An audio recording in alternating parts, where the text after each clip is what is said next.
umas notinhas finais só para dizer o seguinte. É de facto preciso investir na educação. E 6% do PIB não é porque, pronto, são 6, podem ser 5, 4, não.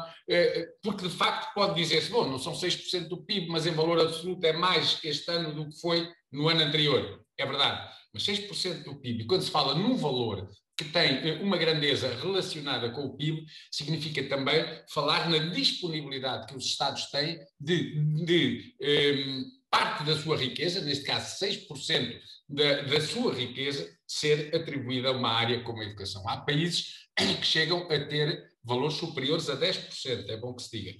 Em Portugal, eu, para não ficar a ideia de que a FENPROF ou eu estamos aqui a distorcer dados, eu pegaria naquilo que foi em outubro passado, portanto estamos em janeiro, há 3 meses, divulgado por uma entidade que penso que é insuspeita, chama-se Tribunal de Contas, que disse que, de facto, a educação em Portugal tem vindo cada vez mais a merecer desinvestimento e dava como exemplo o facto de, em 2000, as verbas para a educação valerem 4,8% do PIB em Portugal e em 2020 não terem ido além dos 3,9%, criticando este desinvestimento. Foi, como disse, e todos penso que acompanhámos, o Tribunal de Contas, aliás, que fez outras críticas à situação na educação, nomeadamente a falta de monitorização de muitas das medidas que estavam em curso e, portanto, dizer que não é apenas a FENPROF que tem feito esta crítica, são estas entidades que são importantes, o próprio Conselho Nacional de Educação.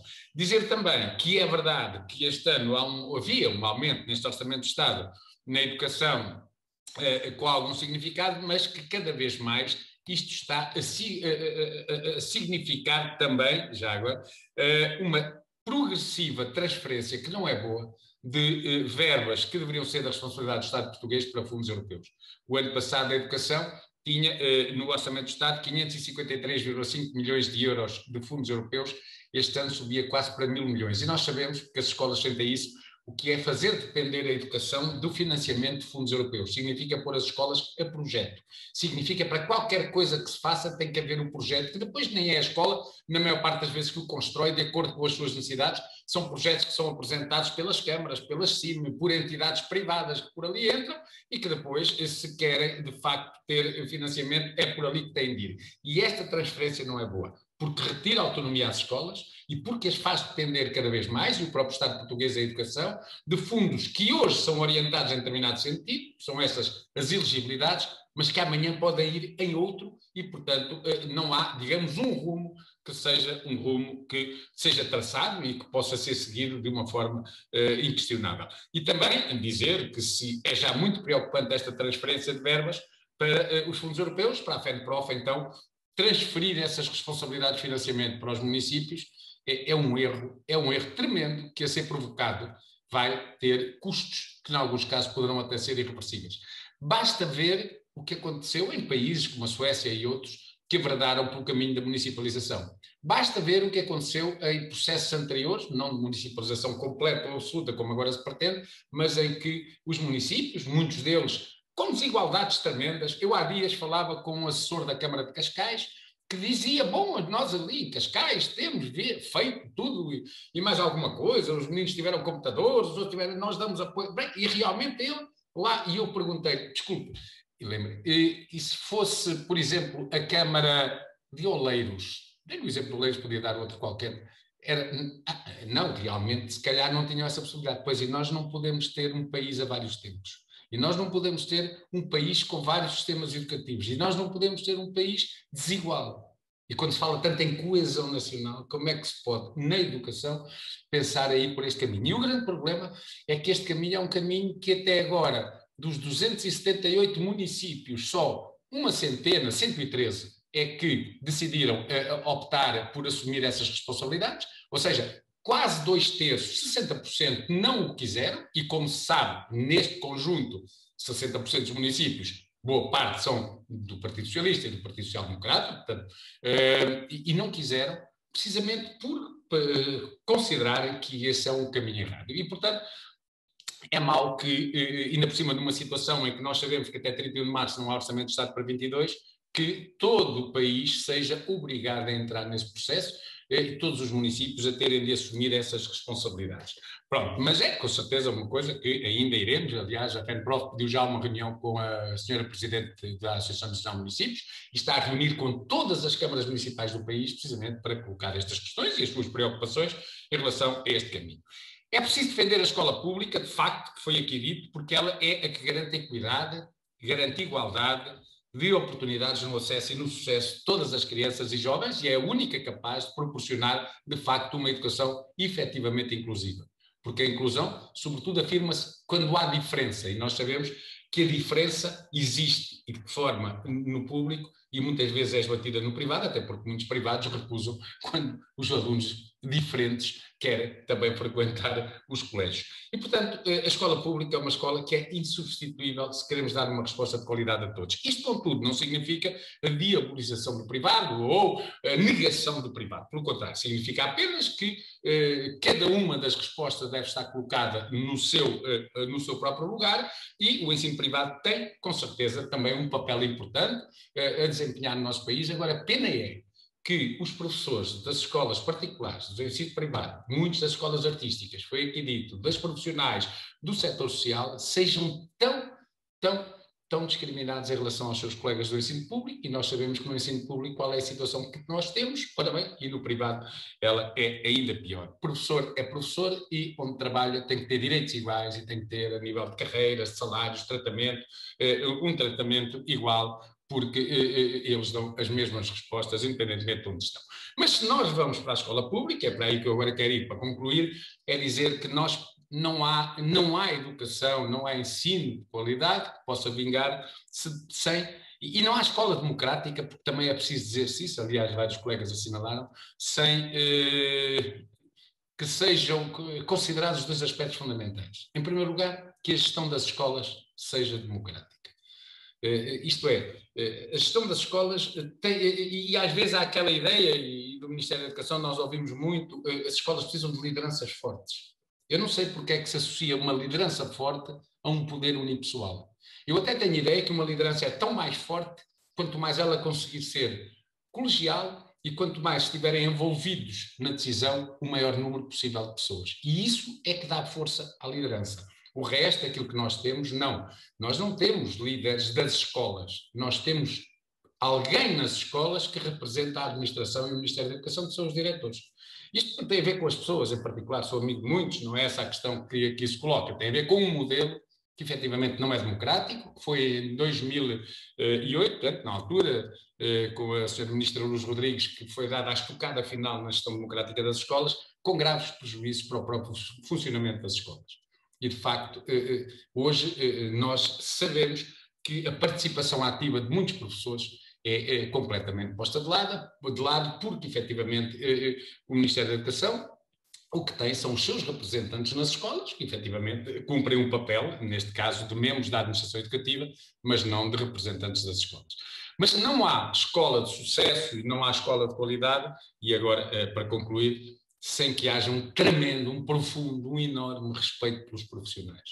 Isto é que não pode ser. E, de facto, os educadores e os professores das escolas privadas, já o disse, mas das escolas públicas, e os investigadores, no caso do Sistema Científico Nacional, têm vindo a ser tremendamente desrespeitados. Não vale a pena vermos muitas vezes com conversas de o papel do professor, o reconhecimento do professor, pois está bem, mas depois, de facto, aquilo que nós hoje temos é algo que é tão mau e é tão negativo na nossa profissão que tem vindo a afastar os jovens dela, e por isso hoje temos o problema que temos da falta de professores. Professores, muitos jovens, muitos deles já professores, portanto, já professores que abandonaram esta profissão porque viram que não era por aqui que passava o seu futuro, apesar de ter sido por aqui que eles queriam ir, e de muitos jovens que se calhar gostariam de ser professores, mas que decidem, quando concluem o secundário, que não vão ser, porque aquilo que sabem dos profissionais, dos seus professores, muitos dos seus familiares, que são professores, é que é uma profissão cada vez mais desvalorizada e que tem sido desrespeitada. E desrespeitada de imediato, e isto tem que se dizer, e pode dizer-se, bom, mas as políticas não são as pessoas que fazem as políticas, é verdade.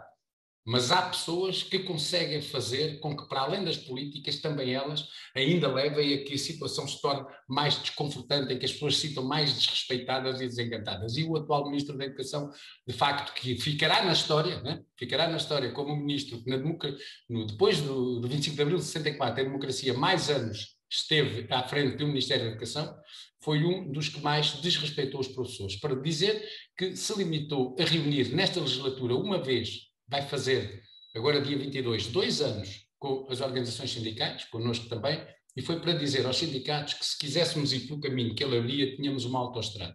Se continuássemos a defender aquilo que os professores querem que seja defendido, o combate à precariedade, o direito a uma carreira digna, o rejuvenescimento da profissão, a melhoria das condições de trabalho, então, disse-nos o ministro, os senhores estão-se a meter por becos sem saída.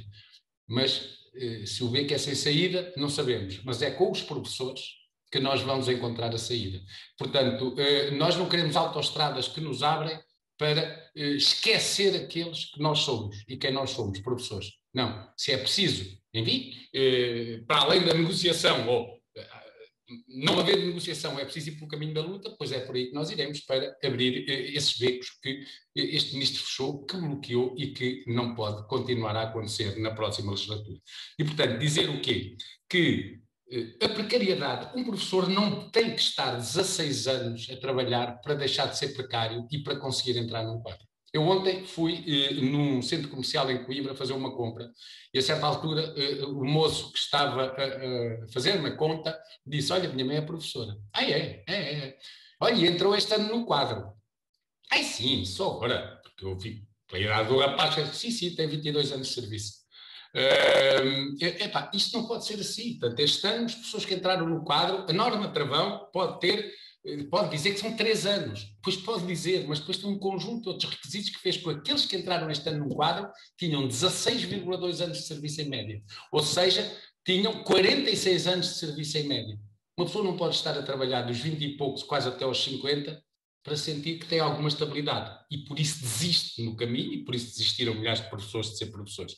A carreira, aquilo que estão a fazer com o tempo de serviço é roubar tempo de serviço. Porque, a roubar porquê? A palavra é forte, mas é roubar porque as pessoas cumpriram e o tempo é seu. As pessoas cumpriram e o tempo é seu. Ainda há dias eu ouvia o seu primeiro-ministro, muito bem, dizendo, em relação, penso que aos enfermeiros, bom, mas nós contámos os pontos todos, nós recuperámos os pontos todos, e os pontos significam tempo de serviço. E nós sabemos que praticamente em todas as profissões da administração pública isso foi considerado. Aos professores não. E é impossível, e o que eu vou dizer é porque não há nada como os exemplos concretos. Não há nada, que uma pessoa que é professora, que é a minha vizinha, que chorava no outro dia dizendo-me assim, tive 9,8 na avaliação, só teve a avaliação agora, 9,8. Faltam 2 décimos para ter 10, que é o máximo. Devia ser excelente. Por causa das cotas baixou para bom. Ficou no 4º escalão, tem 28 anos de serviço. Devia estar para passar do 8º para o 9º. Esta é a profissão que nós temos. Isto não pode ser. Portanto, e depois ela concluía, andei-me a esfalfar todas, mas já dei para o peditório, porque já percebi o que é que isto é. Porque isto é um desencanto completo das pessoas. E depois, isto tem a ver com as cotas, e estes 9,8 porquê? Porque depois as pessoas dizem, porque, pronto, numas circunstâncias, é que nem tem justificação, são 2 décimos, devia ser um excelente título, uma avaliação de 0 a 10, uma pessoa que tem 9,8, quer dizer, mais excelente que isso só ter 10. Bom, e esta situação tem que ser resolvida. O tempo de serviço tem que ser recuperado. A FENPROF está aberta e disponível para ter um faseamento que dure o tempo que for preciso, mas que não roube o tempo aos professores e que não os discrimine, por exemplo, em relação aos dos Açores e da Madeira. Basta irmos falar com colegas dos Açores, que estão nos Açores e da Madeira e que são daqui, e todos nos dizem, quando eu passar ao 7º escalão, e já tiver, portanto, o meu tempo recuperado, eu volto para lá, para o continente, e voltará 3 escalões à frente dos colegas que cá sempre estiveram a fazer exatamente a mesma coisa. Portanto, isto não pode ser, isto desanima, isto desencanta. As ultrapassagens, ainda agora, os colegas que entraram no quadro este ano, ultrapassaram em um escalão, pelo menos, todos os que já estavam na carreira no tempo do congelamento, com o mesmo tempo de serviço. Isto é um problema até de constitucionalidade, penso eu, mas isto tem que ser resolvido, não é? A questão do rejuvenescimento. Repare-se, em 2006, os professores apresentavam-se com 36 anos de serviço. Passaram 15 anos, estamos em 2015, porque ainda estamos no início de 22. Em 2021 apresentavam-se com 40 anos de serviço, parece pouco mais, 4 anos, mas 66 anos de idade, 7 meses, e 7 meses. Ou seja, nós passámos de uma situação em que as pessoas se aposentavam entre os 54 e os 58 anos, portanto, uma média de 56, para quase 67. Em 15 anos, a aposentação dos professores agravou-se em 10 anos. Era bom que a esperança de vida tivesse aumentado 10 anos em 15 anos, estávamos todos felizes. Mas não aumentou. O que aumentou foi o tempo, os requisitos da reforma que os professores foram vendo fugir à sua frente. Foram vendo fugir à sua frente. Cada vez que se aproximavam, lá vinha mais uma regra e ia mais para a frente. Depois, os horários de trabalho. Os horários de trabalho, que todos sabemos que a falta de professores nas escolas, porque existe falta de professores, não é só a falta agora porque não há professores, não, a falta é que as escolas tinham que ter mais recursos, mais professores para os projetos, para as tutorias, para as coadjuvações, para os apoios, para tudo. Mas não têm, e então carrega-se os professores. E as reuniões são na componente individual de trabalho, e os apoios são na componente de estabelecimento, quando devia ser componente letiva, e os professores trabalham ao final de cada semana, em média, quase 50 horas e não as 35 que estão na lei. E, portanto, isto tem que ser resolvido. E se eu falei nos do ativo, também em relação à aposentação. Muitos colegas que se aposentaram, o que têm vindo a ver, a verificar, é que a sua pensão se degrada cada vez mais, que perdem cada vez mais, que não têm uma valorização, e mesmo em relação aos que estão no ativo e que um dia serão aposentados, dizer que este facto de não terem o tempo de serviço contado e estarem retidos no quarto ou no sexto escalão, está a fazer com que os seus descontos anuais sejam muito abaixo daquilo que deveriam ser, e, portanto, quando se aposentarem, vão ter pensões na ordem dos 800 ou 900 euros ilíquidos, o que significa que têm que encontrar qualquer coisa mais para fazer. Esta é uma profissão que tem vindo a ser desvalorizadíssima pelos poderes, pelos governos sucessivos, não foi este, outro, mas ao longo dos tempos, sobretudo ali a partir de 2005, ou de 2000, se quiser, pronto, nesta legislatura, pode ser, está bem, não, mas isso foram os partidos, está bem, mas estamos a falar do que é objetivo. Ainda hoje, ali na concentração, estavam ali uma colega também, que me dizia assim, estive a fazer umas arrumações em casa agora no Natal e encontrei um recibo de vencimento meu antigo. E sabes o que é que achei curioso? Não? É que ganhava mais do que agora. Porque estamos a falar, portanto, o mais, porque depois teve os cortes e porque depois não teve a recuperação toda e porque depois, como diziam alguns colegas, nem os 2 anos, 9 meses e 18 dias puderam usar porque tiveram que os descontar no quarto e sexto escalão.